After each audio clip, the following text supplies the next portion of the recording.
السلام علیکم ورحمۃ اللہ وبرکاتہ نحمده ونصلی علی رسولہ الکریم اما بعد فاعوذ باللہ من الشیطان الرجیم بسم اللہ الرحمن الرحیم رب اشرح لی صدری ویسر لی امری واحلل عقدۃ من لسانی یفقہوا قولی۔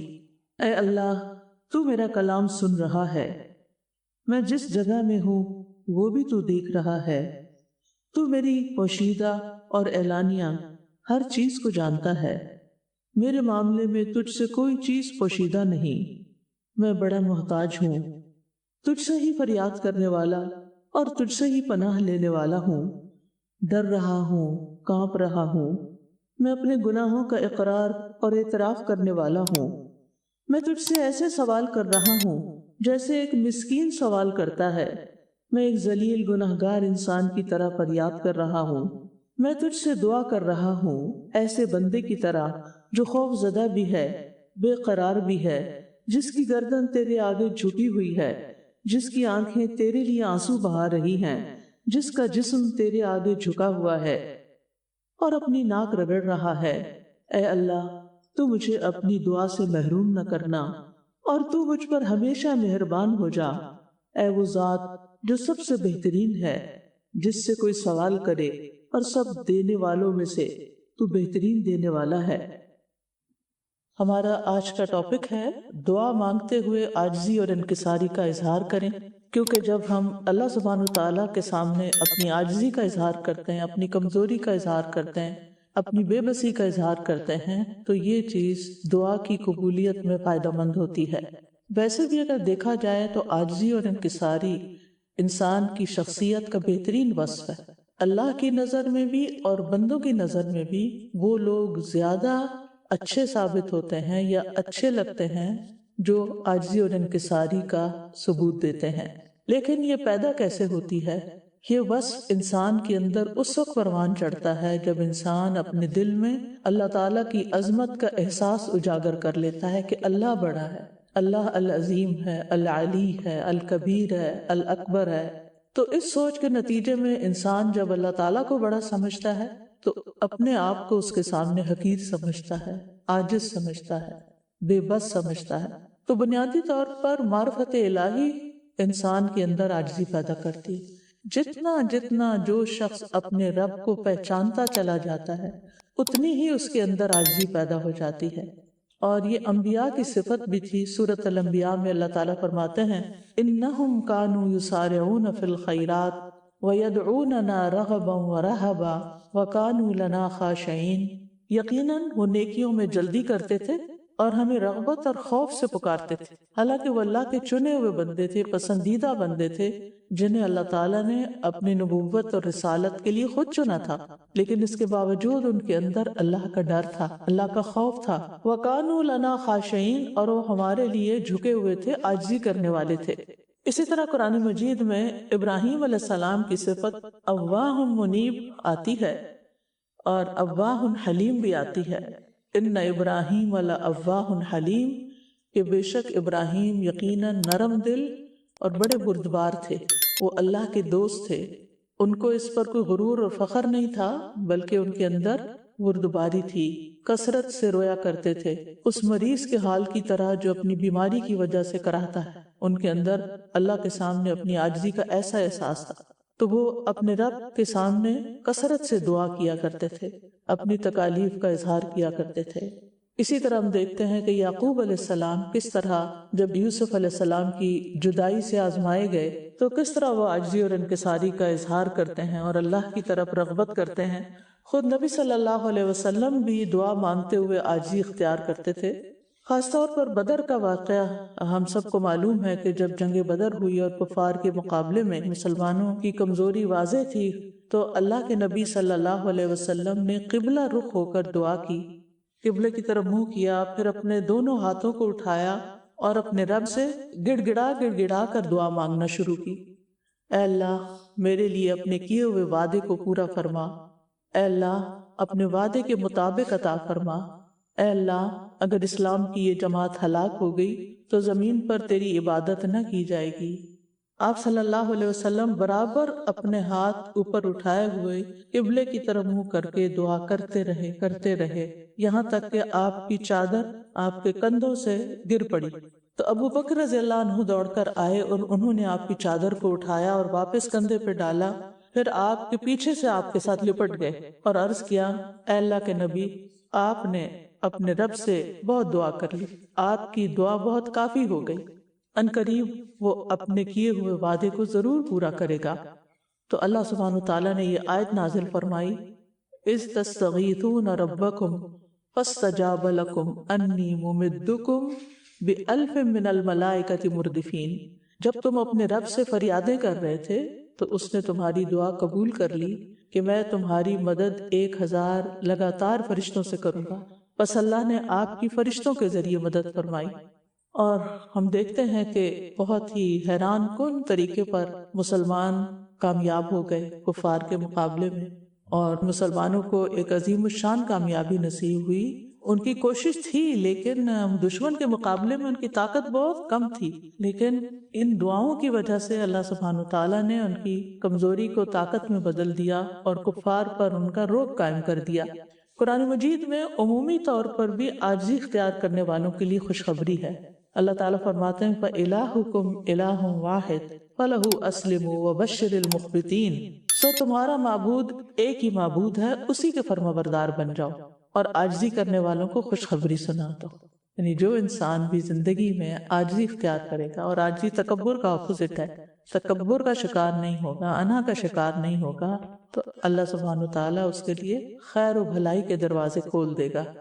اور مخبتین وہ لوگ ہوتے ہیں جو اللہ کے فیصلے پہ مطمئن اور راضی ہوتے ہیں، یعنی جو بھی اللہ تعالیٰ ان کے حق میں فیصلہ کرے اس کے سامنے سر تسلیم خم کر لیتے ہیں، مان جاتے ہیں کہ اللہ تیرا فیصلہ میرے حق میں یہی ہے تو میں تجھ سے راضی ہوں۔ حسن بصری کہتے ہیں کہ مومن عاجزی کرنے والے ہوتے ہیں، ان کے سننے، دیکھنے اور اعضاء کے جھکاؤ، یعنی ان کے جو پوسچر ہے، ان سب چیزوں سے عاجزی جھلکتی ہے، نظر آتی ہے، یہاں تک کہ تم سمجھو گے کہ شاید بیمار ہیں، حالانکہ وہ بیمار نہیں ہوتے بلکہ صحت مند ہوتے ہیں، لیکن اکڑ نہیں دکھاتے۔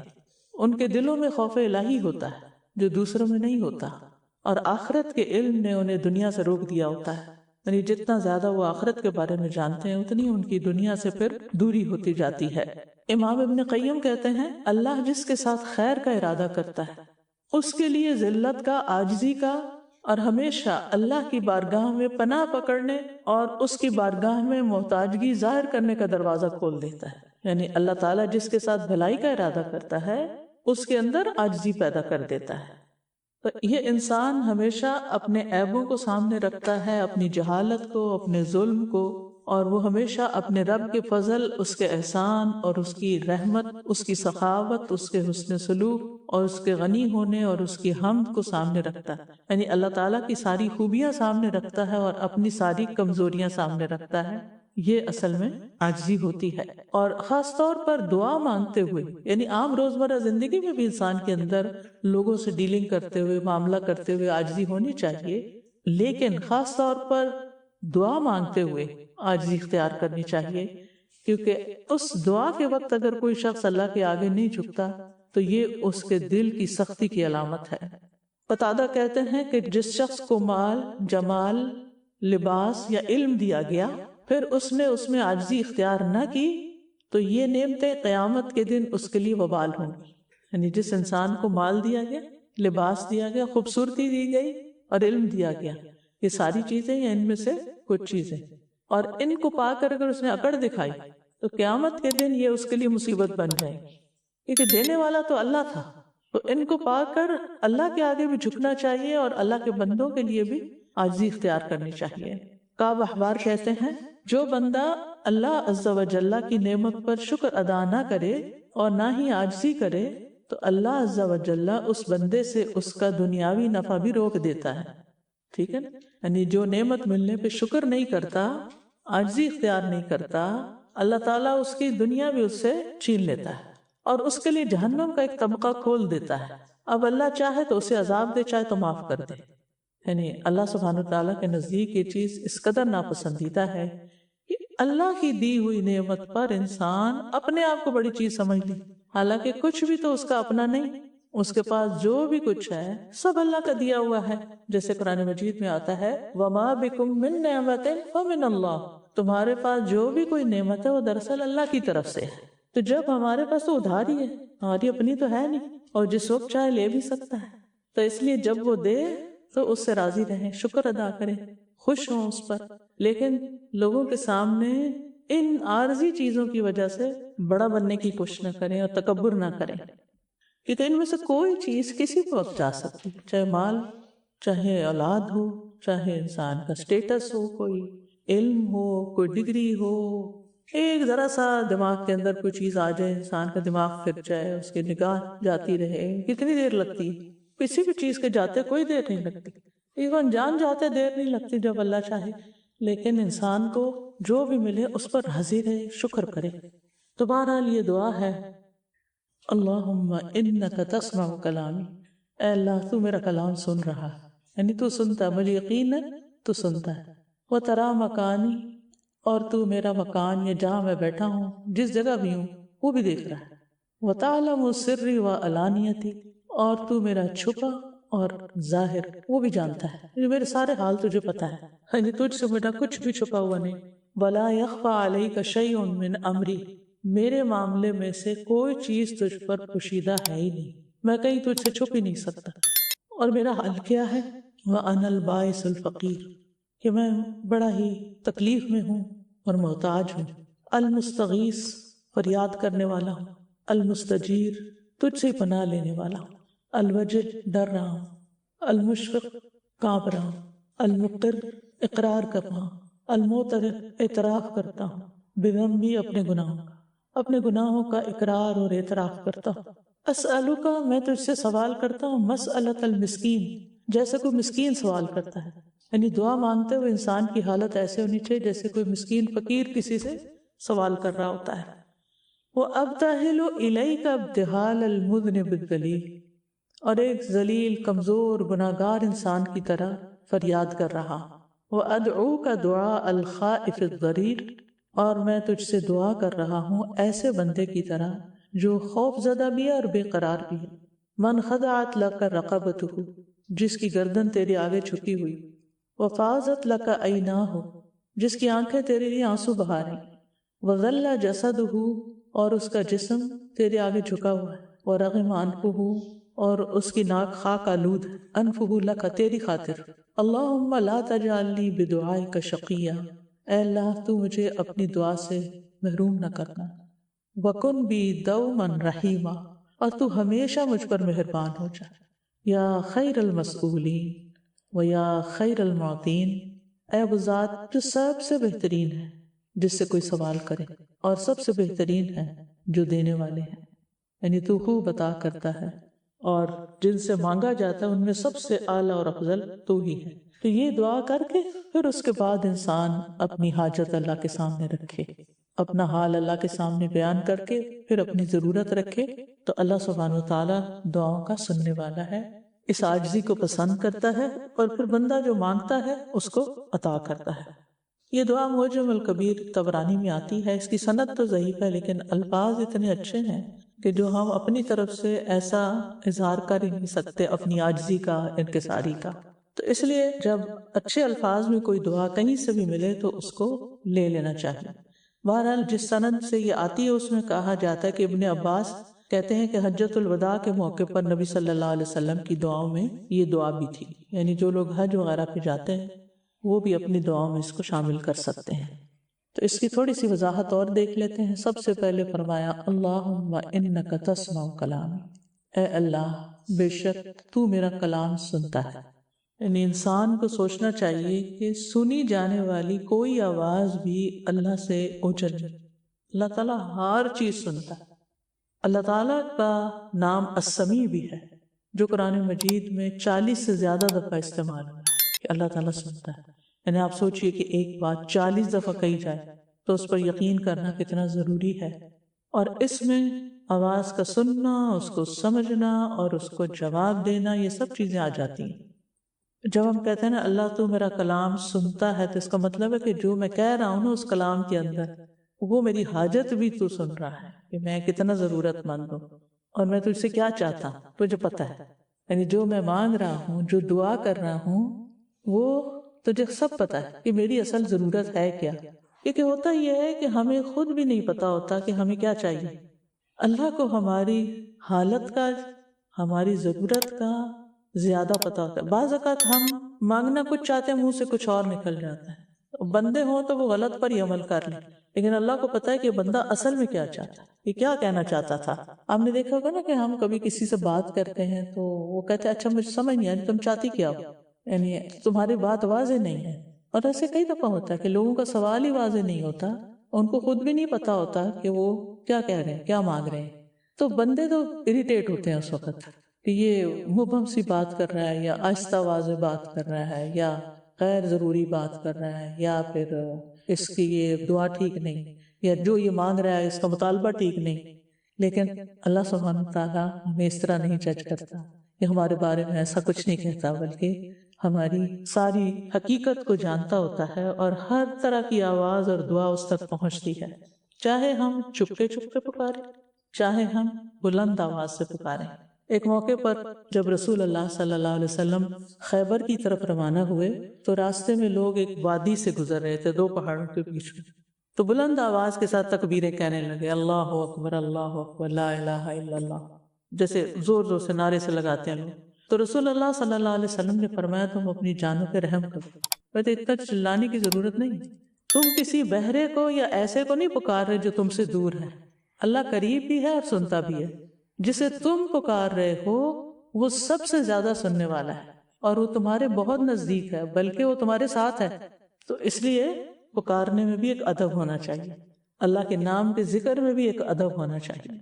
پھر اسی طرح ایک اور موقع پر ابن مسعود کہتے ہیں کہ قریش کے دو شخص اور ان کا ایک داماد جو ثقفی تھا، یا پھر ثقیف کے دو شخص تھے اور ان کا داماد جو قریشی تھا، ایک گھر میں جمع ہوئے۔ ان میں سے ایک نے دوسرے سے کہا کیا تم سمجھتے ہو کہ اللہ تعالیٰ ہماری باتیں سنتا ہے؟ تو ایک کہنے لگا وہ بعض باتیں سنتا ہے اور بعض نہیں سنتا۔ تو دوسرے نے کہا اگر اللہ کچھ سنتا ہے تو ساری سنتا ہوگا۔ تو پھر یہ آیت نازل ہوئی وَمَا كُنْتُمْ تَسْتَتِرُونَ أَن يَشْهَدَ عَلَيْكُمْ سَمْعُكُمْ وَلَا أَبْصَارُكُمْ۔ تو اللہ سے کچھ بھی چھپا ہوا نہیں ہے، سنتا بھی ہے، دیکھتا بھی ہے۔ حضرت نوح علیہ السلام نے جب اپنے رب کو پکارا تو اس کے بارے میں سورۃ صافات میں آتا ہے وَلَقَدْ نَادَانَا نُوحٌ فَلَنِعْمَ الْمُجِيبُونَ، اور بلا شبہ یقیناً نوح نے ہمیں پکارا تو ہم کتنے اچھے جواب دینے والے ہیں، دعا قبول کرنے والے، یعنی ہم نے اس کی دعا قبول کر لی، تو اللہ نے سنی تو قبول کر لی۔ اور سورۃ ابراہیم میں آتا ہے ان ربی لسمیع الدعاء، بے شک میرا رب یقیناً ضرور دعا سننے والا ہے۔ ان بھی تاکید کے لیے اور لام بھی تاکید کا ہے کہ لازماً دعا سنتا ہے۔ اور سورۃ النمل میں آتا ہے امن یجیب المضطر اذا دعاہ ویکشف السوء، بھلا کون ہے جو لاچار کی فریاد رسی کرتا ہے جب وہ اسے پکارتا ہے اور وہ اس کی تکلیف دور کر دیتا ہے۔ پھر ہے وَتَرَى مکان، اور تو میری جگہ کو بھی دیکھ رہا ہے، میرے حال کو دیکھ رہا ہے، میں کہاں ہوں، کس حال میں ہوں۔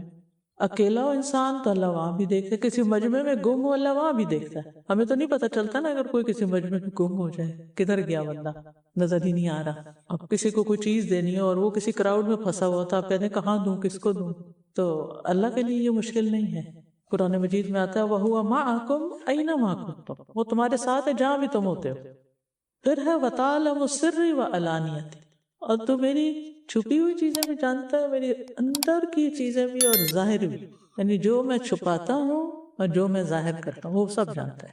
اللہ کے لیے دونوں برابر ہے، عالم الغیب والشہادہ، غیب اور حاضر کا جاننے والا ہے۔ بندوں کے ساتھ ہم یہ معاملہ کر لیتے ہیں کہ ان کو کچھ بات بتاتے ہیں، کچھ نہیں بتاتے، تو ان کو کوئی پتہ نہیں چلتا، وہ تو لا علم ہوتے ہیں۔ لیکن اللہ تعالیٰ تو وہ بھی جو ہم زبان پہ لے آتے ہیں اور وہ بھی جو ہمارے دل میں ہی رہ جاتی، ہم سے زبان پہ بھی نہیں لائی جاتی۔ بعض اتنی لاچاری کی کیفیت ہوتی ہے کہ ہمیں سمجھ نہیں آتی کہ ہم مانگیں کیا، ہم کہیں کیا، لیکن اللہ کو پتہ چل جاتا ہے۔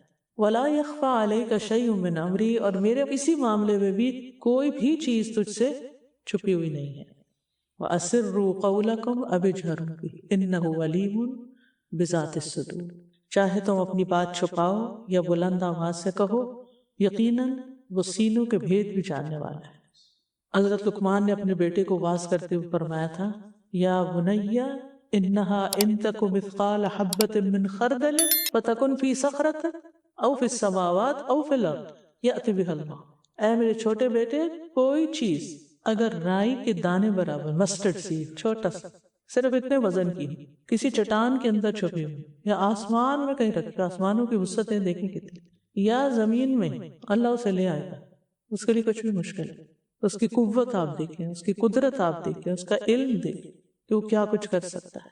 اللہ تعالیٰ کے بارے میں یہ فرما کے کہ وہ اتنی بڑی ہستی، اس کا علم، اس کی سماعت، اس کی قدرت، اس کے بعد اپنا حال بتایا، وَأَنَا الْبَائِسُ الْفَقِيرُ، تیرے مقابلے میں بس محتاج ہوں، بے قرار ہوں، بیچارہ ہوں. باعث یعنی بیچارہ، جس کی ضرورت بڑی سخت ہو گئی ہے. اور فقیر، ساری حالت اور سارے معاملات میں تیرا ہی محتاج ہوں.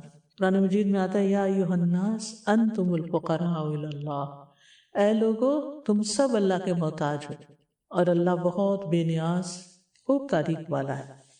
ابو ذر غفاری کہتے ہیں کہ نبی صلی اللہ علیہ وسلم نے اپنے رب سے روایت کرتے ہوئے فرمایا کہ بے شک اللہ تعالیٰ فرماتا ہے، اے میرے بندو تم سب گمراہ ہو سوائے اس کے جسے میں ہدایت دوں، پس تم مجھ سے ہدایت مانگو میں تمہیں دوں گا.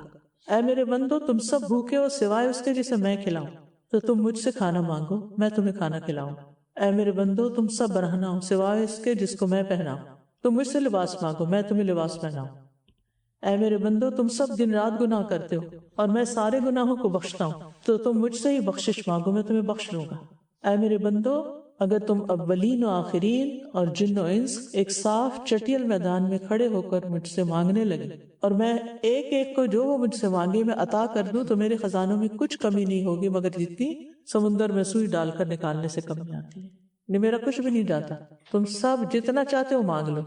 تو اس سے یہ بات ہی پتہ چلتی ہے کہ ہماری ہر ضرورت پوری کرنے والا بھی اللہ ہے، چاہے وہ لباس ہو، کھانا ہو، بخشش ہو، ہدایت ہو، ہر چیز وہی دیتا ہے. تو اسی لیے صحابہ کرام اپنی ہر ضرورت میں سب سے پہلے اللہ کو یاد کرتے تھے کہ اللہ تو ضرورت پوری کر دے. اور اللہ تعالیٰ پھر اسباب پیدا کرنے والا ہے، اور پھر اللہ تعالیٰ کے خزانوں میں کوئی کمی نہیں ہوتی. اس لیے کبھی یہ نہیں جھجکنا چاہیے کہ اتنا کچھ مانگا، اب اتنی دعائیں کی، ابھی اور یہ کیسے مانگوں. نہیں، یہ بندوں کے سامنے جھجک آتی ہے. چاہے ماں باپ بھی ہو نا، تو ان سے کوئی ایک چیز لیتا ہے انسان تو پھر دوسری دفعہ جائے تو حیا آتی کہ ماں باپ کہیں گے. پھر آگے کسی بندے سے اگر ہم ایک دفعہ کچھ مدد مانگے پھر دوبارہ مانگے تو وہ اب آزار ہوتا ہے. لیکن اللہ سبحانہ وتعالیٰ پسند کرتا ہے کہ بندے اس سے مانگتے رہے. اور کتنی زبردست چیز ہے نا کہ ہمارے دین کے اندر کتنی خوبصورتی ہے. ہر انسان کے اندر ضروریات ہوتی ہیں، طلب ہوتی ہے، محتاجی ہوتی ہے، اور پھر اس کو لوگوں کے سامنے بیان کرتے ہوئے شرم آتی ہے. تو اللہ نے کتنا بڑا رستہ کھول دیا کہ بندے تو دینے پہ قادر ہی نہیں، کب تک ان سے مانگو، مجھ سے مانگو. اور المستغیث یعنی فریادی، فریاد کرنے والا. اور کہا جاتا ہے اغاثہ اللہ، یعنی اللہ نے اس کی فریاد سنی اور اس کی مدد کر دی، پوری کر دی. المستجیر کا مطلب ہے تیرے عذاب سے پناہ طلب کرنے والا، یعنی تیری ناراضگی سے بچ کر تیرے ہی پاس آتا ہوں، تو ہی مجھے بچائے. ہوتا ہے نا دنیا میں اگر کوئی ہمیں ستائے تو ہم کسی اور کے پاس جاتے ہیں، اس سے بچاؤ مجھے، لیکن یہاں تو تیری ہی پناہ لیتا ہوں. لا ملجا ولا منجا منک الا الیک، کوئی ٹھکانہ ہے ہی نہیں سوائے تیرے. الوجل ڈرنے والا، المشفق خوف زدہ، خوف سے جو کانپ رہا ہے، یعنی اے اللہ میں تجھ سے ڈرتا ہوں. اور اللہ سے ڈرنا کوئی بری بات نہیں. بندوں سے ڈرنا انسان کے لیے نقصان دہ ہے، لیکن اللہ سے ڈرنا پسندیدہ ہے. قرآن مجید میں آتا ہے ان الذین هم من خشیۃ ربہم مشفقون، بے شک وہ لوگ جو اپنے رب کے خوف سے ڈرنے والے ہیں. ان کے بارے میں اور بھی کچھ صفات ہیں، اور آخر میں آتا ہے اولئک یسارعون فی الخیرات، یہ لوگ نیکیوں میں بہت آگے نکل جاتے ہیں، دوڑتے رہتے ہیں. کیونکہ نیکیوں میں آگے بڑھنے کے لیے بھی اللہ کا خوف چاہیے. اچھا، دنیا کی چیزوں سے جو خوف ہوتا ہے نا وہ انسان کو بیکار کر دیتا ہے. یعنی جو لوگ خوف کا شکار ہوتے ہیں وہ ذہنی مریض ہو جاتے ہیں، کسی کام کے نہیں رہتے، اور وہ دنیا کا خوف ہوتا ہے. لیکن اللہ کا خوف انسان کو قوی کر دیتا ہے، بہادر بنا دیتا ہے. لیکن یہ خوف تب آتا ہے جب انسان کے اندر اللہ کی معرفت ہوتی ہے. ابن قیم کہتے ہیں عام مومن خوف رکھتے، علماء اور اللہ کی معرفت رکھنے والے خشیت رکھتے، اور اللہ سے محبت کرنے والے ہیبت رکھتے ہیں، اور اللہ کے مقربین اللہ کی تعظیم کرتے ہیں. تو انسان کے دل میں جتنا اللہ کی معرفت کا علم ہوتا ہے اتنا ہی اس کے اندر اللہ کا خوف ہوتا ہے کہ وہ اس کو ناراض نہیں کر سکتا، وہ اپنے ہر فیصلے میں دیکھتا ہے کہ کہیں میرا رب تو ناراض نہیں۔ پھر انسان کہتا ہے المقر المعترف بذنبی، اے اللہ میں اقرار کرتا ہوں، اعتراف کرتا ہوں اپنے گناہوں کا۔ گناہوں کا اعتراف کرنے والے کے گناہ بخش دیے جاتے ہیں۔ جو اپنی غلطی مان جاتا ہے اللہ تعالیٰ کے ہاں پسندیدہ ہے، اور جو اپنی غلطی پہ اڑ جائے، اکڑ جائے، نہیں نہیں میرے اندر تو کوئی غلطی نہیں، میرا تو کوئی قصور ہی نہیں ہے، میں تو سب کچھ ٹھیک ہی کر رہا ہوں، اور اس کو اپنی غلطی نہ نظر آئے اور نہ اس کو مانے اور نہ اعتراف کرے، تو یہ تکبری کی ایک قسم ہو جاتی ہے۔ حضرت عائشہ رضی اللہ تعالیٰ عنہا سے نبی صلی اللہ علیہ وسلم نے فرمایا تھا، وہ جو واقعہ تھا عفق کا، اس کے بعد کہ تم اللہ سے بخشش چاہو اور اس کے حضور توبہ کرو، کیونکہ بندہ جب اپنے گناہوں کا اعتراف کر لیتا ہے پھر اللہ کے حضور توبہ کرتا ہے تو اللہ اس کی توبہ قبول کر لیتا ہے۔ یعنی غلطی ہونا تو انسان کے اندر ہے ہی، غلطیاں تو ہوں گی، لیکن جب انسان غلطی مان جاتا ہے تو اللہ بھی معاف کر لیتا ہے۔ لیکن کچھ لوگ بڑے ہی ضدی ہوتے ہیں، وہ اپنی غلطی نہیں مانتے، نہ بندوں کے ساتھ کی ہوئی زیادتی کو مانتے اور نہ اللہ کی نافرمانیاں کر کے کچھ اقرار کرتے ہیں۔ تو اگر ہم چاہتے ہیں کہ دعائیں قبول ہوں اور معافی ملے تو اس کے لیے اعتراف ضروری۔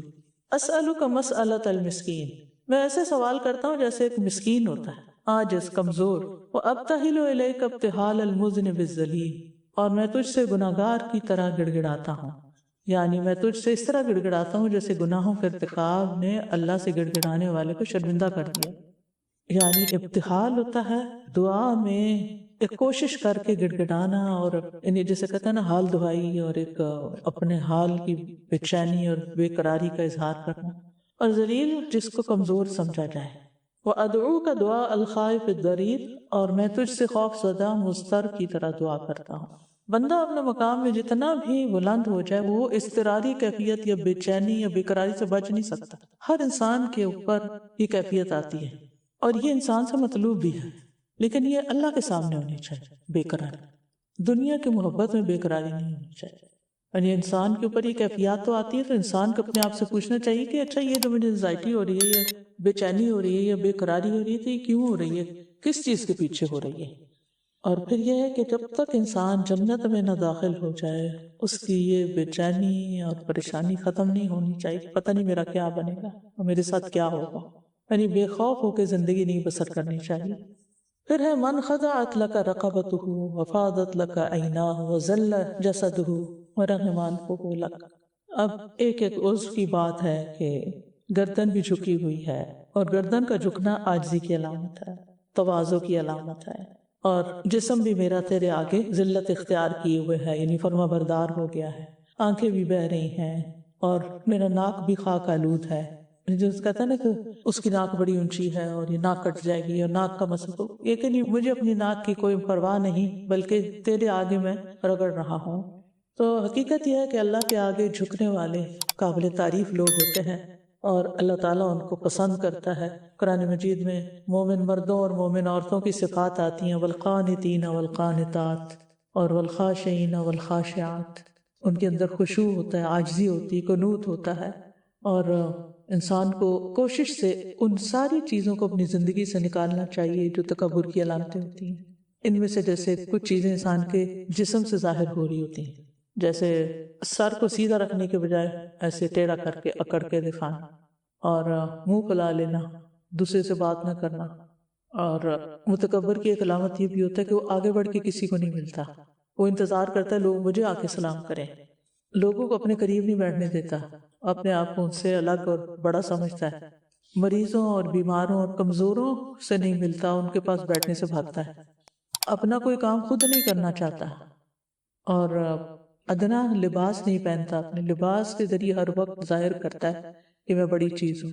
پھر اس کو اپنے علم پر بھی بڑا تکبر ہوتا ہے، بڑا مان ہوتا ہے، لوگوں کے سامنے ایسی بڑی بڑی باتیں کرنا کہ جس سے لوگ شرمندہ ہوں کہ جیسے تمہیں تو کچھ پتہ ہی نہیں، تمہیں کچھ آتا ہی نہیں۔ تو اس سے بچنا چاہیے، تکبر کی علامتوں سے۔ اس کے بعد اللہم لا تجعلنی بدعائک شقیہ، اے اللہ مجھے اپنی دعا سے بدبخت نہ بنانا، یعنی تو میری دعا قبول کر لینا، جیسے زکریا علیہ السلام نے کہا تھا نا وَلَمْ أَكُنْ بِدُعَائِكَ رَبِّ شَقِيًّا، اے میرے رب میں تجھ سے مانگ کے کبھی نامراد نہیں ہوا، تو اللہ میں جو مانگ رہا ہوں اب تو نے مجھے عطا کرنا ہے۔ وَكُنْ بِي دَوْمًا رَحِيمًا، اور ہمیشہ مجھ پہ مہربان رہے، صرف آج نہیں ہمیشہ۔ یا خیر المسئولین و یا خیر المعطین، کہ میں جس سے سوال کر رہا ہوں سب سے زیادہ بہترین ہے، اور جس سے میں مانگ رہا ہوں تو سب سے زیادہ بہترین عطا کرنے والا ہے، اور اللہ تعالیٰ اپنے بندوں کی حاجتیں پوری کرنے کے لیے خود بھی ان کو پکارتا ہے، اپنے مانگنے والوں کو خالی ہاتھ نہیں لوٹاتا۔ حدیث میں آتا ہے اللہ تعالیٰ کو اس بات سے حیا آتی ہے کہ اس کا کوئی بندہ اس کے سامنے ہاتھ پھیلا کر کسی خیر کا سوال کرے اور وہ اسے خالی لوٹا دے، وہ ایسا نہیں کرتا، وہ بندے کے پھیلے ہوئے ہاتھوں میں خیر ضرور ڈالتا ہے۔ اور پھر یہ ہے کہ انسان کو یہ پڑھنے کے بعد کچھ نہ کچھ دعا مانگنی چاہیے۔ اس دعا کے اب چونکہ میننگ آپ کو آ گئے ہیں، جب آپ دعا سنیں گے تو انشاءاللہ پھر آپ اپنے لیے جو چاہیں گے مانگیں گے، چونکہ اللہ سبحانہ تعالیٰ سب سے زیادہ بہترین عطا کرنے والا ہے، لہٰذا ہمیں اس کی عطا اور بخشش کی امید رکھتے ہوئے اپنے لیے اور سب کے لیے دعا کرنی چاہیے۔ تو آپ دل ہی دل میں کچھ دعا کریں اس وقت، جو بھی آپ کا مسئلہ، کوئی ضرورت ہے، کچھ بھی، اور اس کے بعد بھی آپ انشاءاللہ جو شفا کی دعاؤں میں یہ دعا لکھی ہوئی ہے اس کو پڑھ کے پھر اپنے لیے دعا کیا کریں۔ اللہ سبحانہ وتعالی ہمیں توفیق دے کہ ہم اس کو راضی کر سکیں اور ہم اس کے سوا کسی اور کے آگے ہاتھ پھیلانے والے نہ ہوں، اور ہمیشہ اسی کے آگے جھکے رہیں اور اسی سے ہم اپنی ساری حاجات مانگیں، وہی سننے والا ہے۔ السلام علیکم ورحمۃ اللہ جی، ہمیں اللہ کے حضور عاجزی کا اظہار کرنا چاہیے اور پھر جھکے رہنا ہے اور اپنی غلطی جو ہے نا اس کو ماننا ہے۔ یہ بڑا عمل کا پوائنٹ ہے میرے لیے کہ ہم آگے مطلب کر جاتے ہیں کہ میں ہی کیوں مانوں، میں ہی کیوں کروں، تو اپنے نفس کو قبول اس کریں۔ میں ایک پہلو یہ بھی ہے کہ ہم اللہ تعالیٰ پہ تو اعتراض کر دیتے ہیں، میں نے اتنی دعا مانگی، میں نے یہ کیا وہ کیا، میری دعا نہیں قبول کی اللہ نے، انہیں ناراضگی اور خفگی کا اظہار کرتے ہیں، لیکن کبھی یہ نہیں سوچتے کہ میری اپنی غلطی کیا ہے، میں اللہ کو کتنا ناراض کرتی ہوں۔ میں تو اللہ سے چاہتی ہوں کہ وہ مجھے عطا کرے جو میں چاہتی ہوں، لیکن کبھی ہم نے یہ بھی سوچا کہ ہم بھی وہ کریں جو اللہ تعالیٰ ہم سے چاہتے ہیں؟ مطلب پاس رکھ کے دیکھ کے پڑھ سکتے ہیں۔ بالکل پڑھ سکتے ہیں۔ مجھے خود یہ ساری دعائیں پوری یاد نہیں ہیں، یہ دعا مجھے آدھی یا سے زیادہ یاد ہوگی، ابھی چونکہ میں نے بھی ریسنٹلی اس کو فائنڈ آؤٹ کیا ہے اور پڑھنا شروع کیا ہے، تو بالکل دیکھ کے میں نے اپنے گھر میں اپنے نماز کی جگہ کے ساتھ ایک چھوٹی سی رکھی ہوئی ہے باسکٹ، اس کے اندر ان سب کتابوں کو رکھا ہوا ہے کہ ہر نماز کے ساتھ کسی کے ساتھ شفا کی دعائیں اور کسی کے ساتھ جو ہماری شفا کی دعاؤں میں، اور وہ دعائیں ایپ ہے اس کے اندر ڈفرینٹ دعائیں ہیں، الورد المصفیٰ، وہ ایک یعنی ڈفرینٹ ورائٹی، جیسے کھانے میں ہم ایک چیز کھاتے ہیں دوسری تیسری تو ایک ذائقہ بدلنے سے ایک فیلنگ بدلتی ہے، تو ایسے ہی دعائیں بھی بدل کے پڑھتے ہیں تو فائدہ ہوتا ہے۔ تو اگر آپ کے پاس کتاب ہے تو کتاب رکھیں، نہیں تو ایپ ضرور ڈاؤن لوڈ کر لیں۔ ریسنٹلی ایپ کے اندر حمد و ثنا بھی ساری آ گئی ہے، جو ایک دورہ قرآن کے شروع میں پڑھا کرتی تھی، تو الحمدللہ کتاب بھی چھپ گئی ہے اس کی۔ تو یہ ہمارے پاس ریسورسز ہونے چاہیے تاکہ ہم محروم نہ رہیں اور اس انتظار میں نہ رہیں کہ کبھی یاد ہوگی تو پھر پڑھا کریں گے ہم۔ اور دعا مانگ کے مایوس کبھی نہیں ہونا چاہیے، وَلَمْ أَكُنْ بِدُعَائِكَ رَبِّ شَقِيًّا، کام کر کے نا اللہ پہ چھوڑ دینا چاہیے اور وہ ہمارے لیے راستے کھول دیتا ہے۔ اوکے، جزاکم اللہ خیرا، وآخر دعوانا ان الحمد للہ رب العالمین، سبحانک اللہم وبحمدک، اشہد ان لا الہ الا انت، استغفرک واتوب الیک۔ السلام علیکم ورحمۃ اللہ وبرکاتہ۔